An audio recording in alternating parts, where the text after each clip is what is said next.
여러분 안녕하십니까? 뉴스투데이 강원입니다. 올해부터 초등학교 방과 후 수업과 돌봄을 통합한 늘봄학교가 1학년 학생을 대상으로 본격 시행됐는데요. 이번 여름방학에도 운영돼 일단 학부모들의 반응이 좋습니다. 그런데 방학 때는 학교마다 운영 방법이 천차만별이라 형평성에 어긋난다는 지적이 나옵니다. 김도균 기자가 취재했습니다. 초등학교 1학년 자녀를 둔 전승훈 씨. 맞벌이 부부인데 늘봄학교가 여름방학 때도 운영된다는 소식에 돌봄 부담을 덜었습니다. 하지만 방학 땐 점심을 주지 않는다는 걸 알고 다시 걱정이 시작됐습니다. 방학 동안 이 학교의 늘봄 운영 시간은 오전 8시 30분부터 오후 1시 30분까지. 맞벌이 부부가 점심밥을 챙겨주려면 도시락밖에는 방법이 없습니다. 여름이라 이게 음식이 좀 상할 수도 있고, 또 어떤 아이 싸우고 어떤 아이는 못 싸우고, 또 아이들이 싸우는 음식으로 비유할 수 있기 때문에 맞벌이 가정으로서 참 여러 가지 걱정이 됩니다. 그런데 방학 때 점심 식사를 주는 학교도 있습니다. 대부분 전교생 60명 이하 작은 학교입니다. 도서관 캠프 등 별도 프로그램과 방과 후 수업을 중복 운영하면서 점심 예산까지 충당하고 있는 겁니다.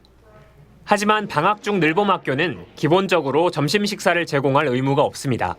학기 중에는 돌봄교실 운영비로 식비를 사용할 수 있지만 방과 후 수업은 중식 예산도 따로 없습니다. 방학 때는 늘봄학교 운영 시간도 학교마다 제각각입니다. 오전에만 학생들을 돌보는 학교가 있는 반면 오후 5시까지 운영하는 학교도 있습니다. 강원도교육청은 방학 중 늘봄 운영 시간 연장과 점심 식사 제공을 강제할 수 없다고 밝혔습니다. 원칙적으로 방과 후와 돌봄 모든 운영은 학교 안에서 학교 운영위원회의 결정에 따라서 판단하실 수 있기 때문에 이런 가운데 교육부는 늘봄학교 대상을 2026년까지 모든 초등학생으로 확대할 예정입니다. 학부모들은 아이 키우기 좋은 환경을 위한 정책인 만큼 방학 때도 돌봄 공백이 생기지 않도록 정책 개선을 요구하고 있습니다. MBC 뉴스 김도균입니다. 강원도에서 자살 위험이 높은 학생 대부분이 전문기관의 치료를 받는 것으로 나타났습니다. 백승하 국회의원이 교육부에서 받은 자료에 따르면 강원도의 자살 위험 관심군 학생은 2,626명으로 이 가운데 92%인 2,377명이 전문기관의 치료를 받고 있습니다.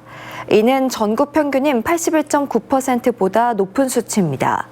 치료를 받지 못한 사례의 대부분은 학생과 학부모가 스스로 치료를 거부하는 것으로 조사됐습니다. 앞서 방송 중 화면이 고르지 못했 점 사과의 말씀드립니다. 다음 뉴스입니다.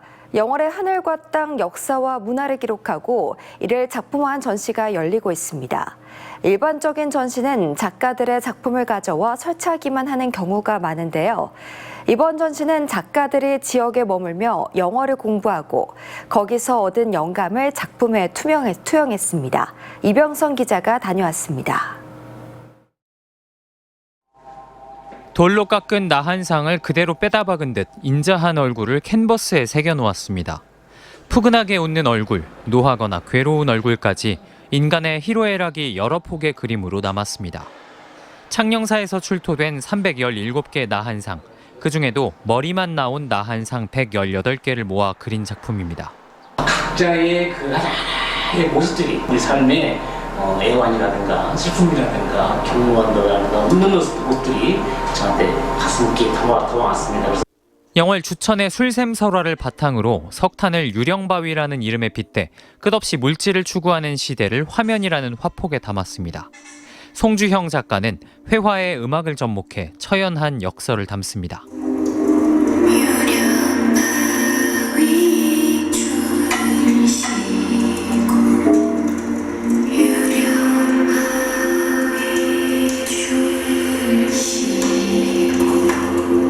영월의 13개의 설화를 각각의 오브제로 표현하고 그 위에 불경을 외는 것처럼 설화를 들려주는 김기라 작가의 작품도 눈에 띕니다.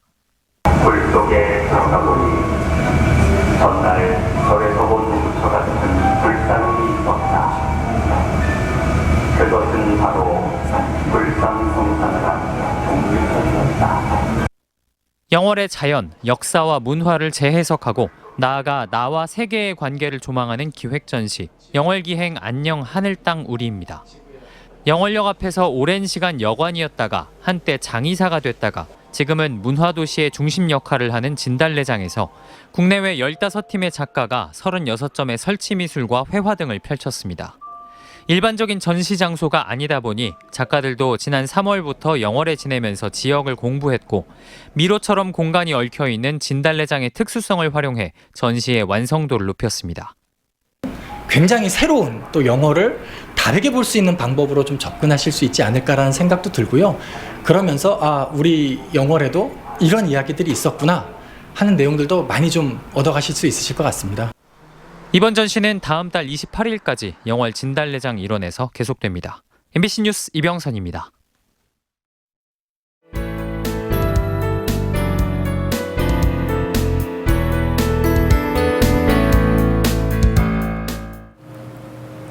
전국 네트워크 소식입니다. 단기간에 높은 수익을 올려주겠다며 투자금을 받아 가로채는 사기가 끊이지 않고 있습니다. 소액으로 시작했다가 점점 많은 돈을 넣게 되고 결국 모든 돈을 날리는 구조인데요. 울산 MBC의 최지호 기자가 취재했습니다.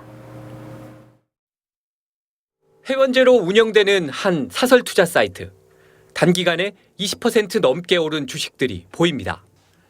500만 원을 투자했다 100만 원을 입금받은 A씨는 거래액을 3천만 원으로 늘렸다. 돈을 몽땅 날렸습니다. 시작과 끝이 열흘이 안 됩니다. 1,200%는 쉽게 간다고 해서 결과적으로 낭패를 크게 봤습니다. 직장인 B씨도 시작은 소액 투자였습니다. 초기 수익을 믿고 여기저기 돈을 빌려 6억 원 넘게 투자를 했는데 한 푼도 돌려받지 못하고 있습니다. 하루 단타를 내서 18%, 25, 23% 이렇게 오르니까 또 계좌에 돈이 딱 생기니까 나의 소개를 위해서 투자한 친구들, 지인들도 경제적인 도움을. 이런 식으로 피해자들을 울리는 리딩방은 각종 온라인 채널을 통해 퍼져나가고 있습니다. 투자 종목을 추천해주고 사고 파는 시기를 알려준다며 사람을 끌어모은 뒤 고급 정보가 있다며 1:1 투자를 유도합니다. 초기에는 수익을 돌려주며 투자 심리를 자극해 목돈을 투자하게 한 뒤 가로채는 방식입니다. 이런 사기에 이용된 계좌는 보이스피싱처럼 즉시 계좌를 동결할 수 없기 때문에 수사 단계에서 잔액이 발견돼도 환수할 방법이 없습니다. 투자는 반드시 자신의 계좌를 이용하여 증권사 등 제도권 금융회사를 통해서 해야 하고 원금과 고수익을 동시에 보장한다고 투자를 권유하면 사기를 의심해야 됩니다. 피해자가 속출하자 경찰이 지난해 9월부터 집중 단속을 실시한 이후 7개월 만에 확인된 피해 규모만 4천억 원을 넘었습니다. 경찰은 특별 단속 기간을 오는 10월까지 연장하고 고수익을 올릴 수 있다는 각종 스팸 문자를 주의해야 한다고 당부했습니다. MBC 뉴스 최지호입니다. 강원도의 사회적 약자가 키우는 반려동물의 예방접종과 질병 검사 비용, 치료비 등이 지원됩니다. 강원도는 기초생활수급자와 차상위 계층, 긴급복지지원 수급자를 대상으로 이들이 키우는 개와 고양이의 진료비를 1년에 20만 원까지 지원한다고 밝혔습니다. 대상자들이 주소지 읍면동 행정복지센터를 통해 신청하면 각 시군에서 지원 가능 여부를 판단해 250명까지 지원할 계획입니다.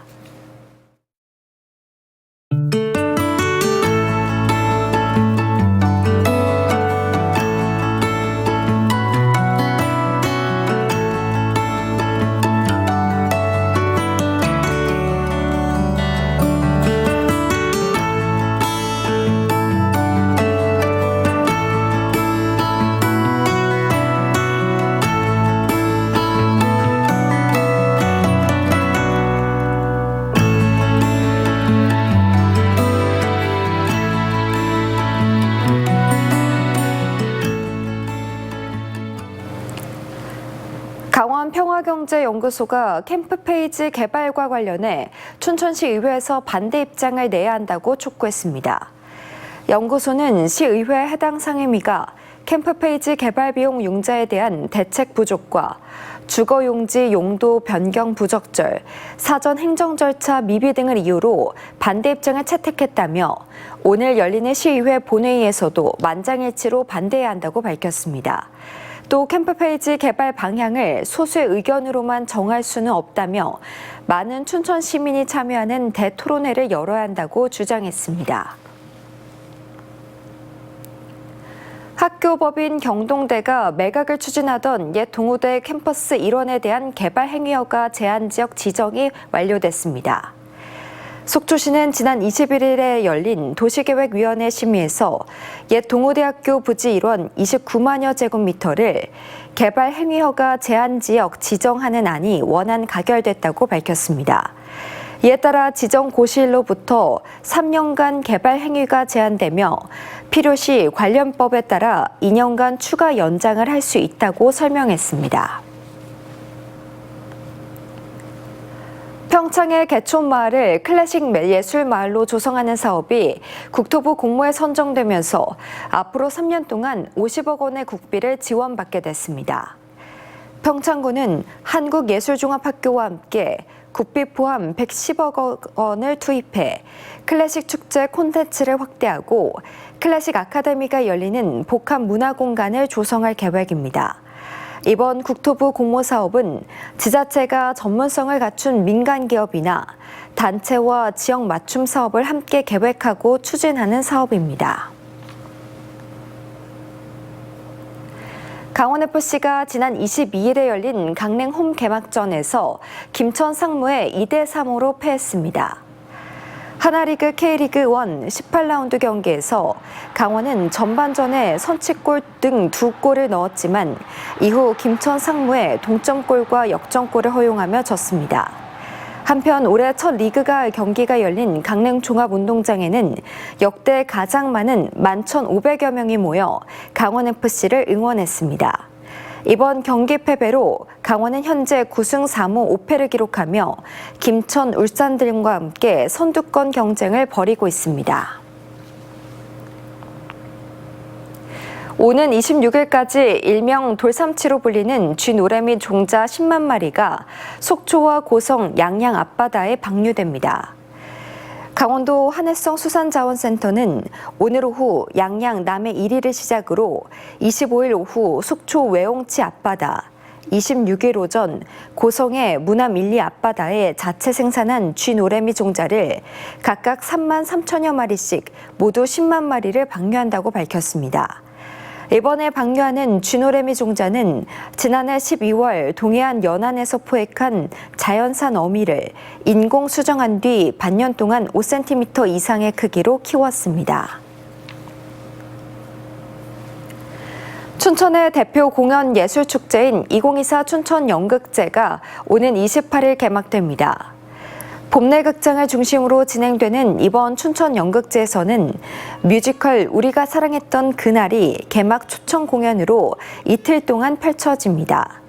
이어 다음 달 8일부터는 시민 연극과 거리 공연이 진행되고 107개 작품 가운데 선정된 7개의 코미디 작품과 함께 작품성을 인정받은 초청 공연이 114일 동안 이어질 예정입니다. 올해 영월의 동강 땡모 축제가 오는 8월 2일부터 4일 동안 동강 둔치에서 펼쳐집니다. 지난해 기상 악화로 열리지 못해 2년 만에 열리는 이번 땡모 축제는 대표 행사인 땡목 고사와 시연을 시작으로 DJ 파티와 초대 가수의 축하 공연이 펼쳐집니다. 또 어린이를 위한 놀이체험 시설과 푸드트럭 등 다양한 먹거리와 즐길거리가 마련됩니다. 태백시에 2026년까지 164억 원이 투입돼 스마트 마이닝 실증 단지가 조성됩니다.